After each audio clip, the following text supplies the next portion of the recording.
Welcome to Positive Talk with Kevin McDonald. Hey, that's me. Hi, and welcome to Positive Talk. Our show features the best positive stories and people from around the globe as we endeavor to answer the universal question of why am I here and what is my purpose? Understanding that can change everything, and knowing your greatness is fundamental to living your best life. So join us right now as together we work to create the adventure of our lifetime.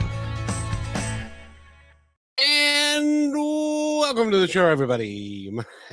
My name is Kevin McDonald, and you're listening to Positive Talk. And today, I got to tell you, I almost fell out of my chair when I got the first email from this fine person, because her name is very close, and I won't say how close, but it's very close to somebody who I just happen to be married to for 24 years. But her name is Jennifer Johnson. I could screw up at any moment. And she is with us today. She's got a great business that she is growing, and she's teaching all of us a little bit about our intuitive side and our real side and who we really are, and how we can benefit from the work that she does to help us see things just perhaps a little bit differently. Am I close to that? Just like super close. It's great. P.S. I love that intro so much. I just got right into it. I'm like, oh, I gotta pay attention because I'm on. Yes, indeed. You got to be ready to go, and you are. And by the way, Jennifer has been a nurse in the emergency room. Now, I've been in several emergency rooms, and I don't want to be on the other side, because I was in my little, place that had the little curtains and stuff, and I could hear down the row, ow, and another person crying and another person saying, I'm bleeding to death, and all that kind of, and it's like, I wouldn't want to work here. This would be hard. We are a very special breed. We may all be insane. I'm not 100% sure on that, but I mean, it's a theory that floats around at times. How do you guys, and you after 16 years, you've gone through this a lot. How do you leave it there?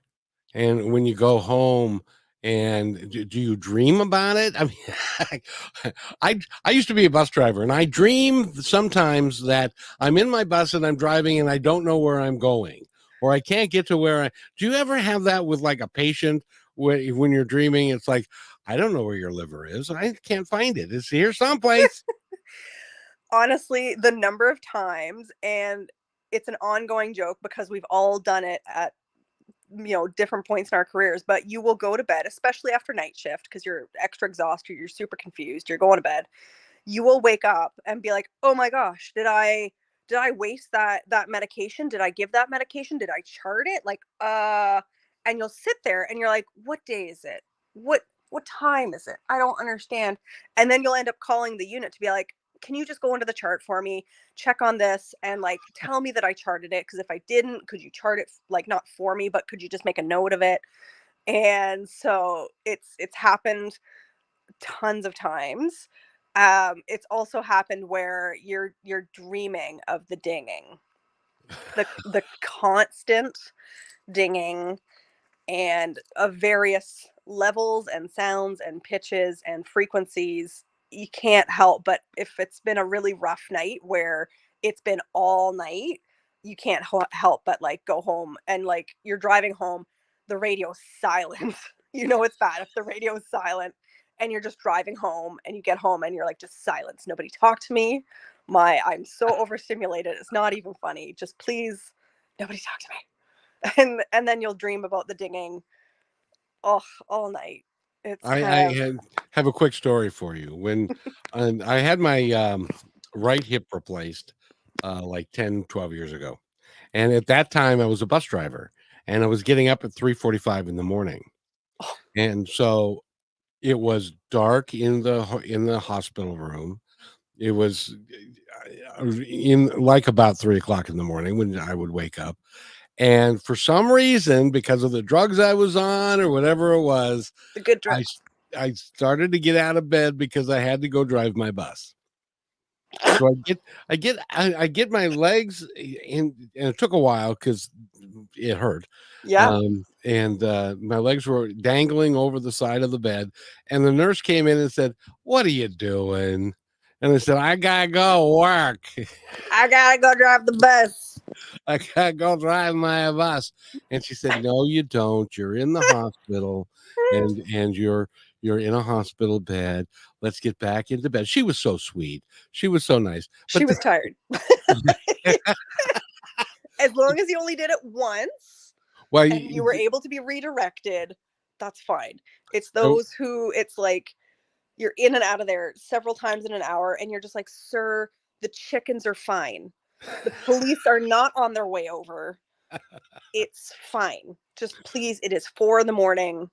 Please just go to bed." "No, I gotta get up and I gotta get the chickens. There's something to do." I'm like, "No, no, sir, you're in the hospital.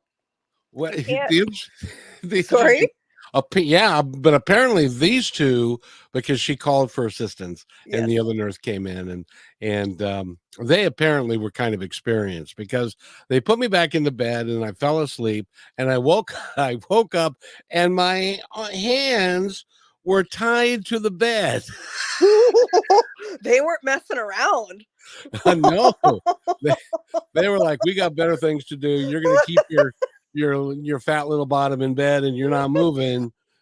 And, I can so hear the conversation now. I'm not putting my back out. I can't trust that he's not going to get back out of bed. Let's just, you know what we're going to do? We're just going to tie down his hands. Yeah, yeah, that sounds like a good idea. Okay. 100%. it was. It took me a while to figure out now why are my hands tied up here, Yeah. and Apparently, you were on the super, super good drugs. I I I was on the ones that there's the long-term one and then there's the short-term one, Yeah. and you take them in tandem, and Yes. then you take more short-term that leads to another long-term, and it's yeah, you're not I and know then, exactly where you're at. and then when I went home, my sister took me home a couple of days later, and I could walk and was in my walker and stuff, but then I had these pills and I had like 4 or 5 sets, and she was sitting down saying, "Okay, when do you have to take this one?" "Well, this one I take I'm not sure I can't when, remember when I took it last. but it's important that I take it then." And so she was, "Okay, we're gonna put them all in the little baggies, and then Yes. you're gonna be able." And okay, I'll do that. Sure. It was crazy. But so I really admire nurses, and as someone with my personality, just so everybody knows, someone with my personality, the nurses like me because I don't complain. Yes. It's like it's like Thank you. There's I'm, one. There's it's one. like, "How you doing, sir?" "Well, let's see, my leg fell off. Other than that, I'm doing fine." And so they enjoyed the except for the time I tried to get out of bed. They weren't having any of that. Clearly not. And I don't blame them. I'm not a small human being. If I were to fall on the ground, it would take them and their brothers and sisters and a couple of interns and everybody else to get me back up. Oh, sweetheart, that's a mechanical lift at that point. They have such a thing. You better believe we do. Do you know how many people fall? Oh, it's a pain. Oh, I can only imagine the number of people that get out of bed when they're not supposed to, and they think they're okay, but Yes. they're not. And the next thing they know, they're on their face. Yes. Unfortunately, it happens a lot with amputations. Oh, Unfortunately, people forget they've got a lot of pain medication on board. You're kind of confused because you've just been through surgery and um you're in a different place and you're all kind of kerfuffled and it's all around. And sure enough, those poor guys and girls, like, oh, you just like, okay. So kind of same thing. You just make sure the side rails are up and you make sure that the call bell's on. We have bed alarms. So if they start to move or shuffle their weight, it alarms us so that we can get in there before they get to the point of being able to throw a leg over the side, kind of thing. I've got a couple of really good stories, but I wanted to ask you first of all, if whether it's a myth or whether it's kind of true. But Ooh. after you've had amputation, Mhm. that you can still feel where the leg was. Phantom leg pain is absolutely 100% real. And it's exceedingly hard to treat because, again, you've still got those motor neuron connections, but you've severed off the physical portion. But the nerves are still going. So the nerves think and are telling your brain, my leg, it's itchy, I can't get at it, I'm having a lot of pain in that leg, and it's really hard. So there are several tricks with rehabs to try and get people's neurons to kind of change over. Um, and I think the only one that I kind of know of is that you put a mirror beside the unaffected leg, and then it mirrors that they've got their other leg back, and so it kind of they can kind of mentally get around it a little bit. But I'm no expert, to be fair, and I don't know if that's just a Grey's Anatomy episode, but it's very much a real thing, and it's heartbreaking because it's hard enough to lose a limb, but then to like still think that you have it or have issues when you've got an itch that you literally can't scratch. Have you ever have you ever had anybody wake up and reach for that itch on their leg and go, "Where the hell did my leg go?" Either that or sometimes they like itch off the bandage, just because like Oh, skin. oh. Oh yeah. Skin, when it's regrowing is very, very itchy. So this is why when you have a scab, you itch the scab because it's itchy. That's just a new skin growth. It's just something that happens. So people end up, unknowingly kind of itching at that area. Usually it's wrapped really quite well, so it would take a lot of focused effort to get it off, but it's unfortunate. Boy, I really, really admire your service to do that for so long because I think there are if you are a good nurse, you are so prized. If you are not such a good nurse, you're so despised. It Ooh, I need that on a t-shirt.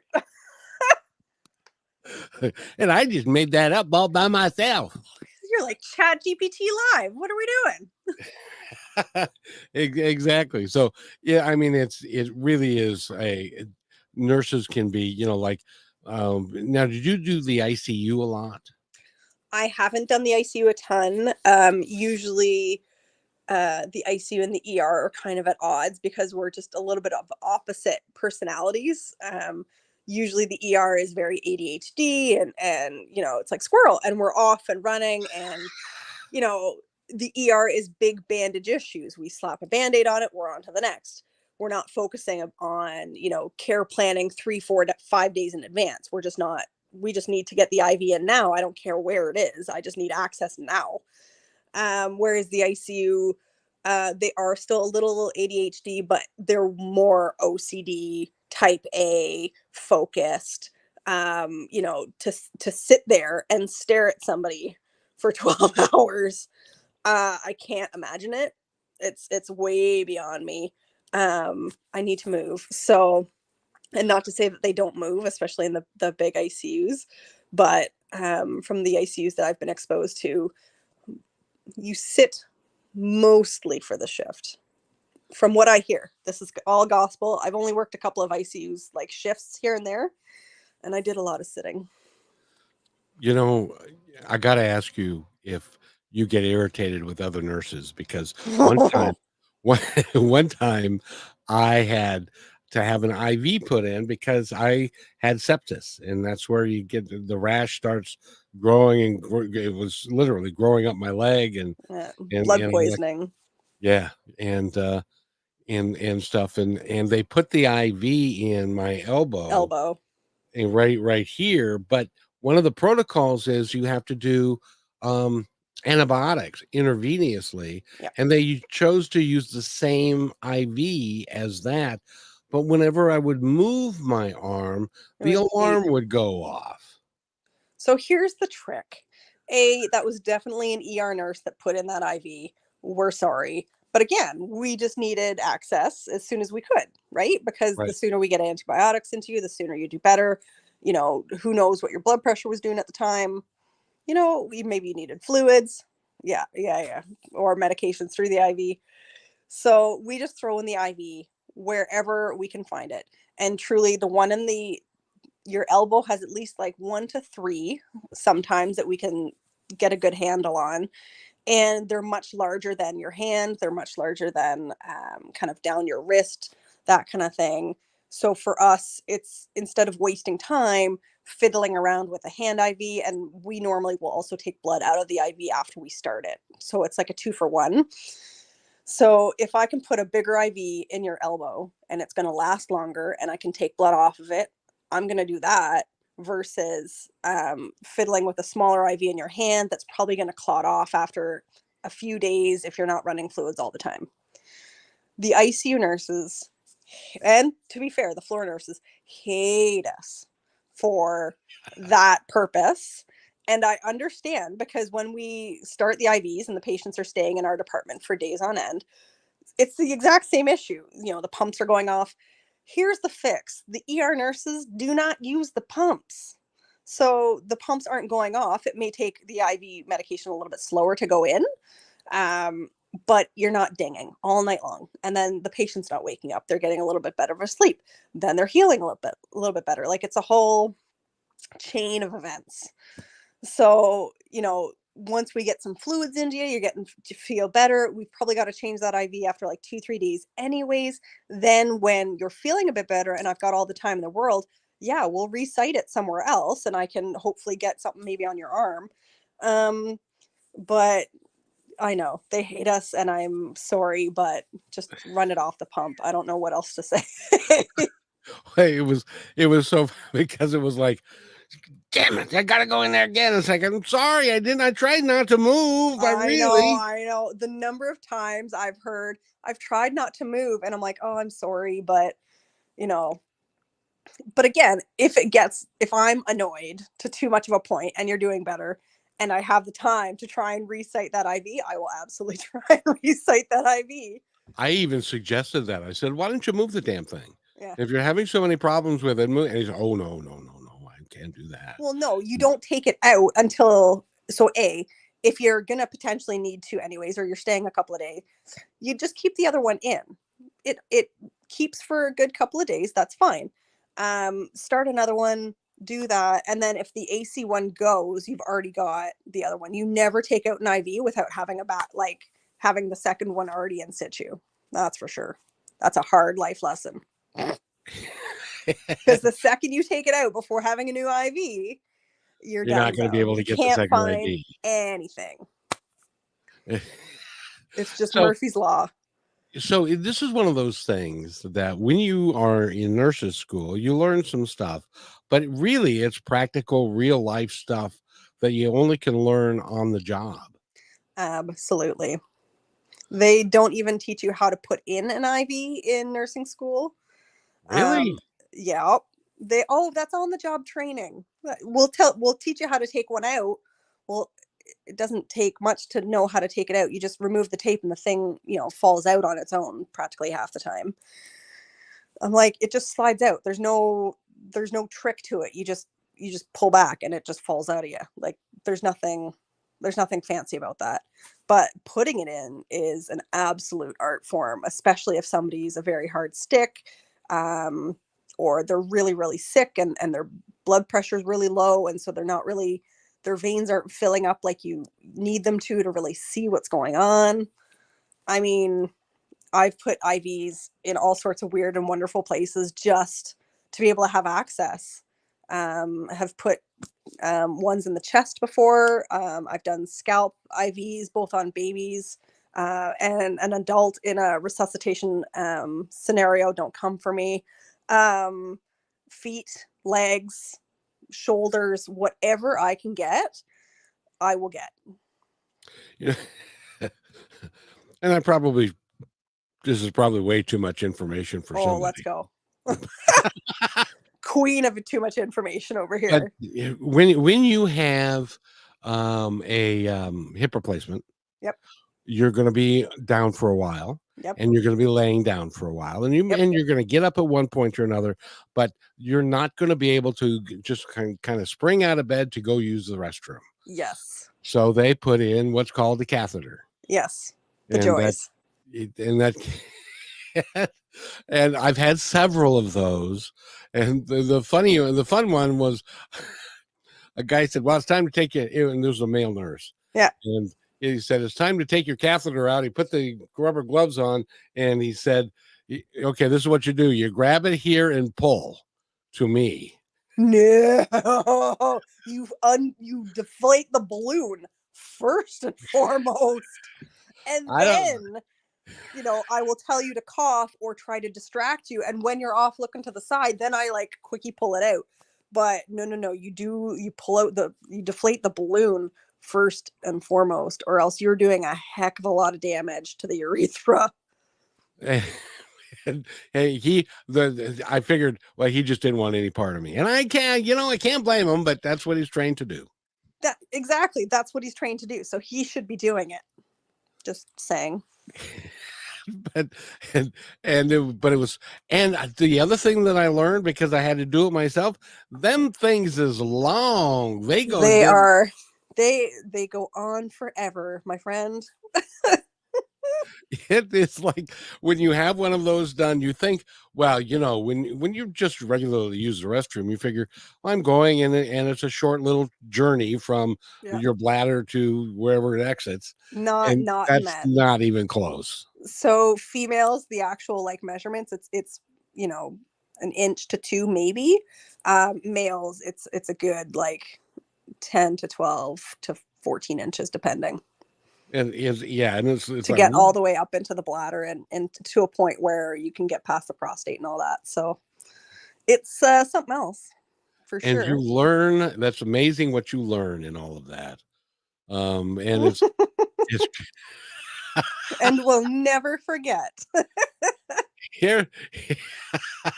Here's one of my favorite people in the world that is tuning in. Her name is Holly, and she says she's tuning in to be uplifted with some positive talk. And Holly, and you've missed.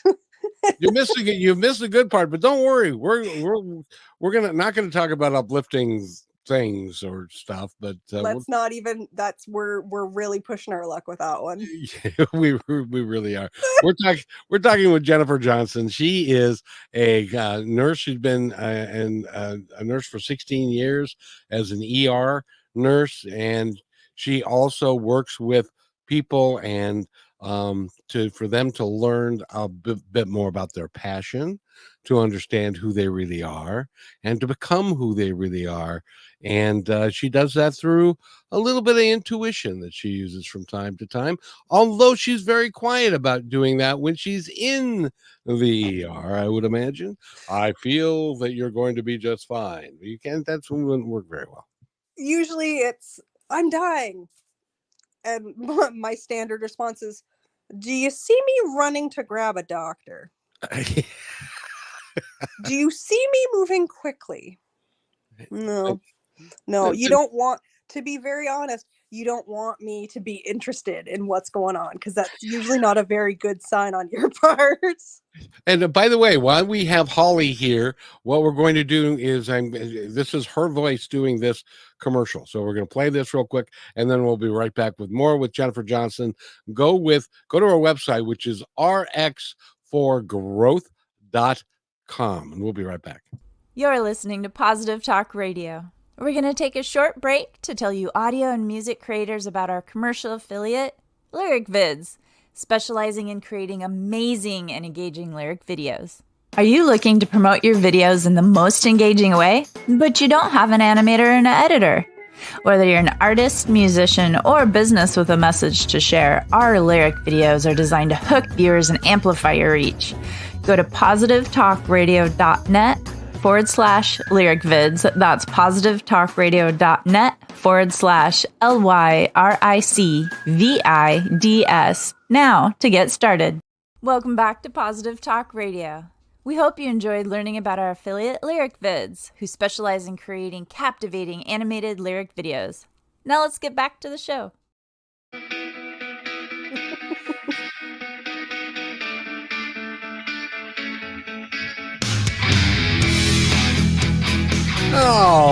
righty then. You're listening to Positive Talk with Kevin McDonald. Did that wake anybody up? I hope it did. We're having a great conversation. You are phenomenal, by the way. You are Stop. just a great. I'm gonna have to grease the sides of my head to get through doorways. Quit it. She is a remarkable human being. She's got lots of talent. You're in Canada, right? I'm in Canada. I am about an hour away from Toronto, so living it up. It's beautiful and super sunny outside, and it's just the fall is coming. But It is. It is. In my land, it's not. no, Of course, I what do live you in enjoy? Seattle. You know, and it does rain a lot here, but that's okay. So let's talk about your new work, the work that you're doing now. Now that have you completed your nurse's journey, or are you still working on that? No, I'm never done nursing. I can't see it. I think I will always be at the bedside. The key or the goal would be to be like casual to part-time, but I think I'm always going to be at the bedside. It's too much in me not to do it. And, if I leave, then the stories stop and I need stories. And, where do you think all the great inspiration for the stories comes from? So I gotta just keep going to work and keep showing up, and that's just the way it's going to be, and I am just fine with that. I am so glad that there are people like you out there that are passionate about what you do and helping other folks get better from whatever is going on with them. Because I'm sure that you've seen some rather difficult circumstances. Literally just about anything you could think of. I've almost seen everything. um, we don't have a lot of pew pews in Canada, so thankfully I have not seen a lot of those types of injuries, but just about everything else. Well, you know what? You can, if you want to have some gunshot wounds, come on down here. We got plenty. I will pass. Thank you. I always said that I wasn't going to work Toronto because that's, that those kinds of injuries really kind of freaked me out. And then when I worked in Niagara region, that kind of violence was starting to come up. I'm like, what in the world? I'm like, thankfully we're already moving, but I'm like, "Oh, what is happening? It's supposed to be nice up here. What are people doing?" People are silly. And People are people. yes, they are, and they get angry, and they get mean, and they have problems, and they now in Canada, do you have problems with fentanyl and that sort of thing? Oh, so much. So much. It is literally everywhere. There's no small town that's not affected. Truly, the first 5 years of my career that I was doing some rural nursing, you were lucky to get out of high school without some sort of serious drug problem, let alone alcohol. So it's absolutely everywhere. We are not immune. You know, it's It is so sad, and by the way, just so everybody knows, if you are, um, well, first of all, never take illegal drugs that are mixed by somebody who, number one, you don't know, and actually just stay away from that stuff because it's bad for you. It doesn't do you any good. no. But if you do, be very, very careful because the most tiny little itty bitty teeny weeny bit of fentanyl in a illegal drug can kill you. Yes. And I know this from a fact because I've had several people that I told you I was a bus driver, Hmm. and I've had several people that the fire department had to come on and administer some Narcan so that they could walk Absolutely. out. And Absolutely. You one know, guy, they go ahead. it's like one of those things. So there's a slogan, and it's horrific, and it just kind of highlights the dark nursing humor. But it's like sometimes Narcan, sometimes Narcan't. Well, I would love to see that go away and for everybody to I recognize. I would give just about anything to get people to only, use it appropriately, and wean off when they are no longer having as much pain. Yeah, I would love everybody to get therapy so that they didn't feel like they need to disassociate and all that kind of stuff. There's a lot of wishes I have. Well, and one of the things that you're doing, tell us about for lack of RX for growth or prescriptions for growth. Prescription for Um, growth, yeah. Tell us about that. What are you doing with that? So prescription for growth is my business that has pivoted a couple of times. It's gone from our nurse in the family to now prescription for growth. And what it is it's a collection of journals that I've specifically made for nursing and healthcare professionals, where the beginning of the journal has got a lot of information about identifying triggers and watching out for burnout, information about signs and symptoms, what to watch out for yourself. The rest of the journal then tracks 100 shifts. So you can write down what went well, what didn't go so well, what happened through the day. Was it a night shift? Did I get enough water? Did I get breaks? Did I eat? How many steps did I do in a day? And what were my little wins? So, starting out in nursing, there's the learning curve is straight up. So, once you have those little wins, it's like, oh, I knew what that class of medication, and I didn't have to look it up, and I knew what to expect when I gave it. That's a win. I advocated for a patient. That was a win. I recognized increasing pain or a changing of patient status, and I alerted the doctor. That's a win.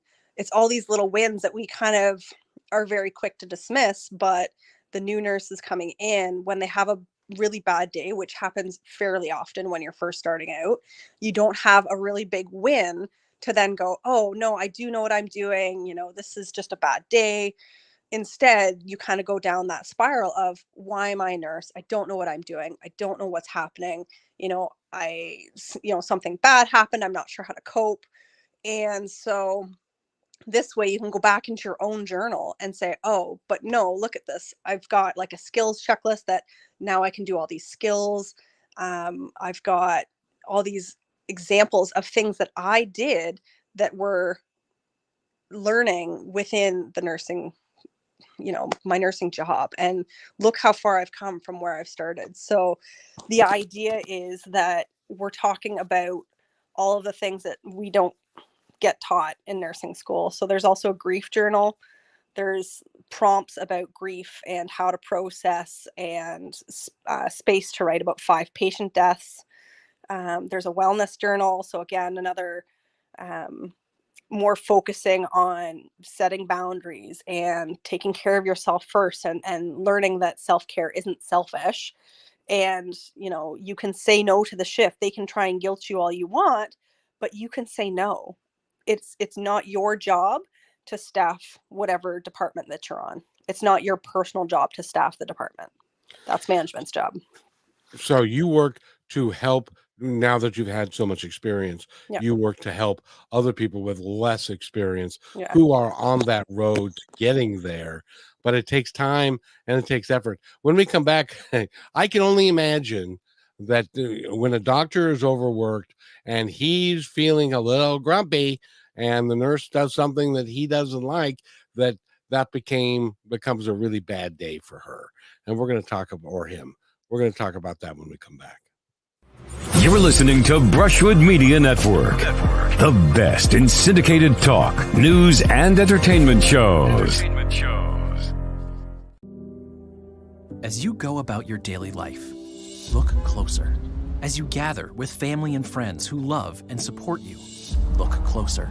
There are youth right in your community who don't have the home, warmth, and healing you have. So look closer. Every year across America, a staggering 4.2 million youth are homeless or trafficked. And for 50 years, Covenant House has worked relentlessly to keep them safe and protected. Tonight, 2,000 young people will sleep safely in a Covenant House bed. And tomorrow, they will wake up surrounded by love.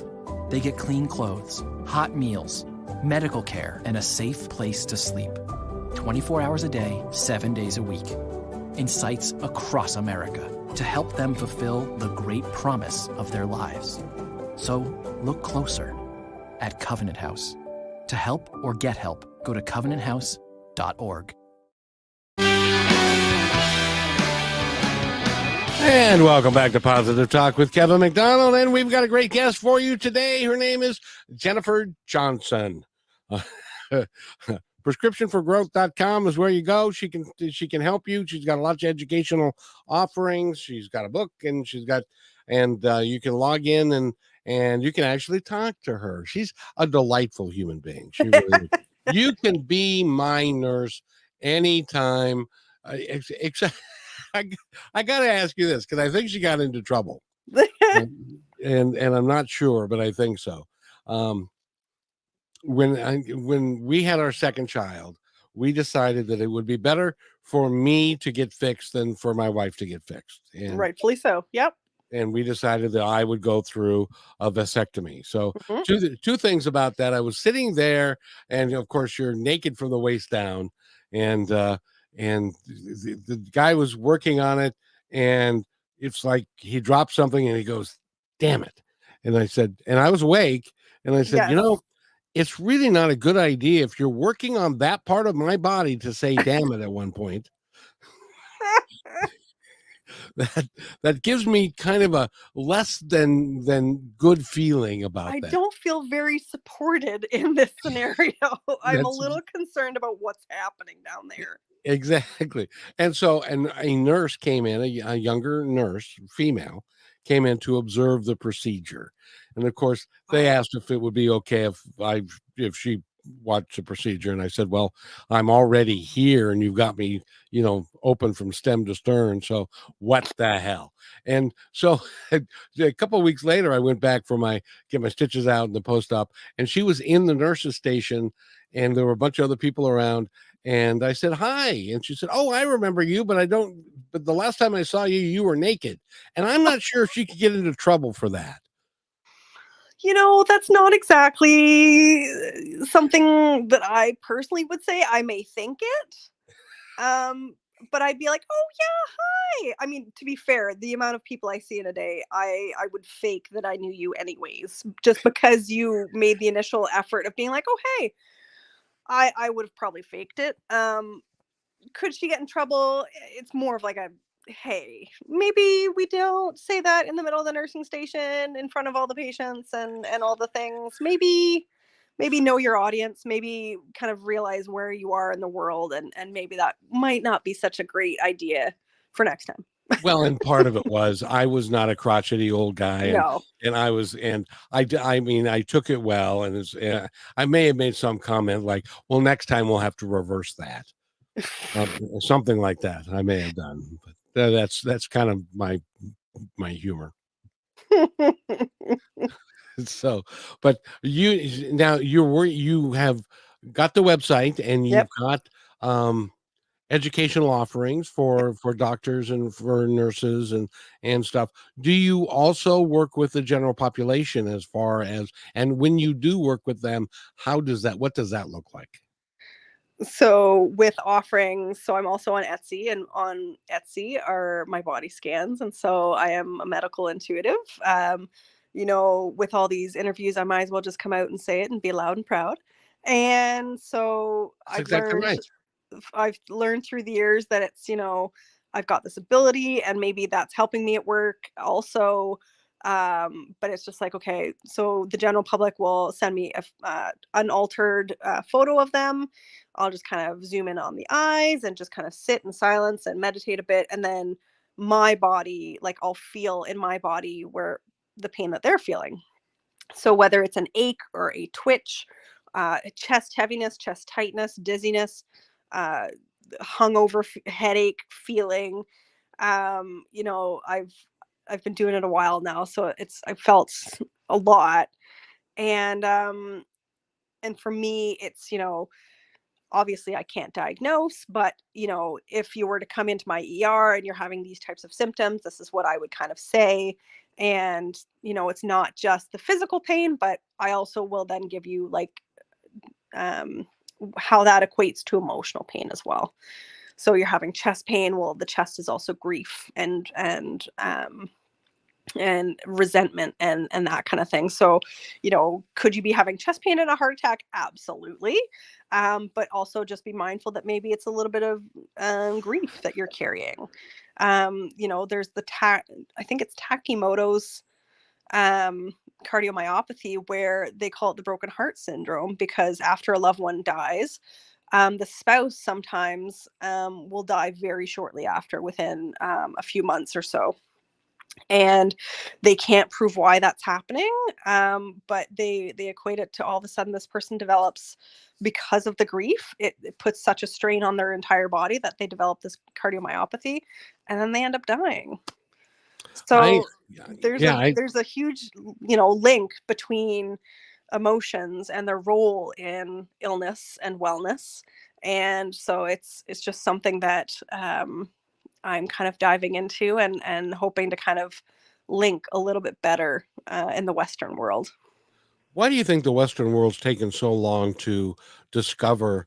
Oh, look what we found. We found that stress isn't a good thing for people after all these years, and we didn't know what was caused. Now, why did it take so long? Because science takes its sweet time, and it's very heavily, it takes a lot of funding, a lot of time, a lot of the right minds meeting at the right time. And sometimes it's just, things get missed for a long period of time. So just like intuition, like I actually found a nursing article from like 25 years ago about trusting your gut. And I'm like, this is from 25 years ago that someone published this. And granted, it was just an article, it wasn't a book. But I'm like, they've published this article, and yet still it's a very woo-woo topic, and you're kind of silly if you believe in that kind of thing, and it's not evidence-based. And it's like, but so now in 2024, there's not just science on intuition, but especially intuition in nursing, peer-reviewed, evidence-based science to support it. So now that it's supported that way, it's time that some people bring it forward. And I'm one of those people who said, you know what, let's just go for it. Am I opening myself up to criticism? Absolutely. But at the same time, the number of times where I've then openly talked about, what I am believing and what I'm feeling and all this, and then other nurses chime in to be like, oh yeah, I've been doing that for years, I just didn't know that there was a name to it. Like, okay, so if everybody's doing it but we're just not talking about it, that's something else also. So Yeah. again, like, let's teach it to the new nurses, instead of having them take 5, 10, 15 years to figure it out. It took me 10 years to figure out what it was. And that was with one professor in nursing school actually saying, trust your gut. And so that took 10 years. So I can't even imagine if somebody hadn't been told, hey, trust your gut. And then going into nursing practice, and not knowing that there's this modality out there and this skill that can be honed, can be useful, and can absolutely help save a life. And when you talk about body scans, what exactly is that? So it's energy, right? So for some reason, I seem to be able to kind of pick up on other people's pain. And is it nursing? Who knows? Is it just me? It's not. There are a ton of medical intuitives, but there aren't a lot of medical intuitives who are actually in the medical field. So I get to have a little bit of a different take on it when I'm having, twitching or aches into my abdomen, and I'm going, okay, well, I know that the pancreas is there, and I know the gallbladder's there, and I'm also having some pain in my left shoulder. So I'm like, okay, well, that usually in the Western world is linked. That if you're having abdominal pain as well as some left shoulder pain, that's usually a gallbladder. So I put that back to the patient or my client, and just kind of say, like, hey, this is what I'm feeling. Here's a list of like all the different things that I felt. And again, I keep waiting for someone to tell me that I'm completely off my rocker, that I'm absolutely out of my mind, and I'm completely wrong. And it hasn't happened. So And nor will it, because I can tell you this: we are energy, and our vibrational energy and our physical energy is there, and it's everywhere. And Tesla proved that. Einstein proved it. They're now discovering dare I say it, that there's actually a consciousness associated. Ooh, There was a paper written on that just a couple of months ago. nice. And they're now saying, hey, you know what? All these people that were saying that they could do stuff, they might be able to do stuff. And it's not that everybody isn't intuitive. Everybody's intuitive. It's just how much stock you put into it and whether or not you actually give it any heed, like if you actually listen to it or if you just go or you just continue to walk on, you know, where something pops into your head and you shake it off and you keep going, or you have a feeling in your gut, you're like, oh, I just, maybe I just ate some bad food or whatever, and you continue to go instead of saying, let me look at the situation I'm in, let me see what's happening around me, and go like, oh, maybe this isn't me, maybe this is what's going on with the patient, maybe this is the family member, maybe there's more going on in this scenario than I'm realizing. And it turns out when I actually have time to talk to people in the ER, the number of times where they call it the girls joke, they're like, oh, you're having a caring intuitive moment, eh? and they joke because all of a sudden I will just kind of like talk to that person and just be like, what about this or what about that, and then like a stream of questions will come out of me without me really being super aware, like I'm hearing myself and I'm talking, I'm in the moment, but it's just like something's kind of taken over a little bit, and all of a sudden I will get all this information from this patient that I had no idea was going on, and absolutely is going to impact their current illness, if not future illnesses. So I'm like, oh, holy cow. Like, and so my one buddy watched me the one time and she goes like, what was that? I'm like, I don't know, but like, yeah, I gotta go talk to the doc because this, what I thought was going on is absolutely not what's going on. And now I've got to go clarify, and I've got to talk to the doc, and we got to work on referrals, and like we're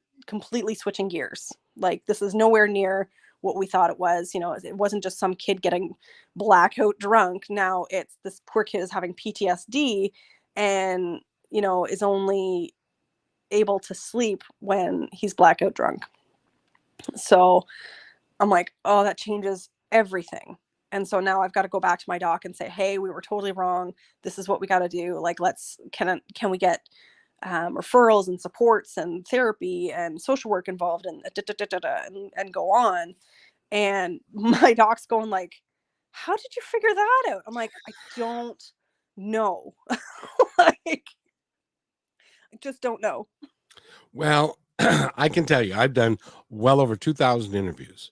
I've interviewed psychic mediums and energy workers and healers and all kinds of folks, Reiki and practitioners, uh, just all kinds of folks who use energy on a regular basis to use their craft. A Reiki person who may not use hands on, they have energy that comes through them to you from who knows where is where they will. Now they know where, Yeah. but it's the same thing like the gospel according to Paul McCartney. Do you know who Paul McCartney is? I do know who Paul McCartney is. I haven't heard the gospel by Paul McCartney though. He wrote a song.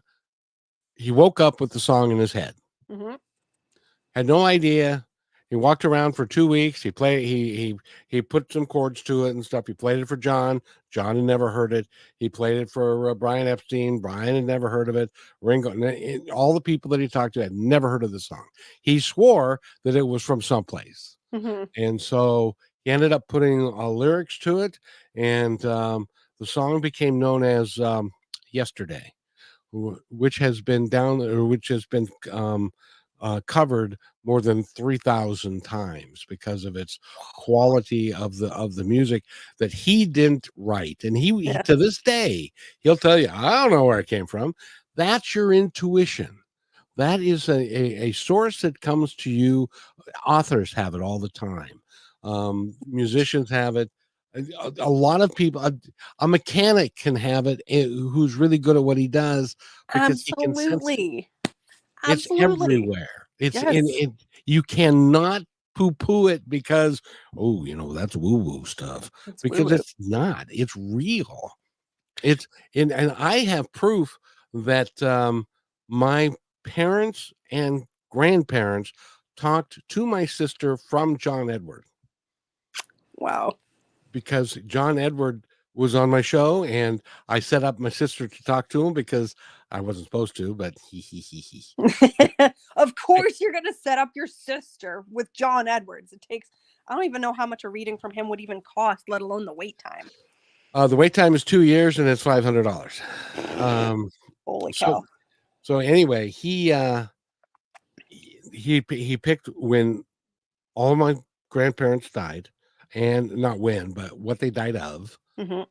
And my sister's favorite month, which is May, her birthday and the grandkids and all that. May is a big month for them.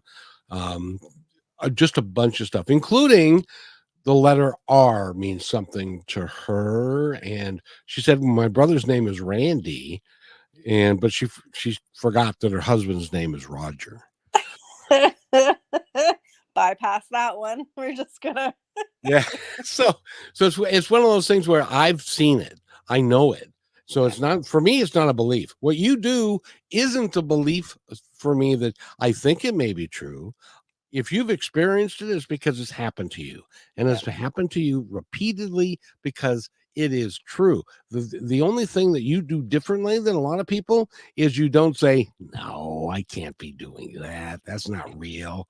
You I pay did for a attention. long time.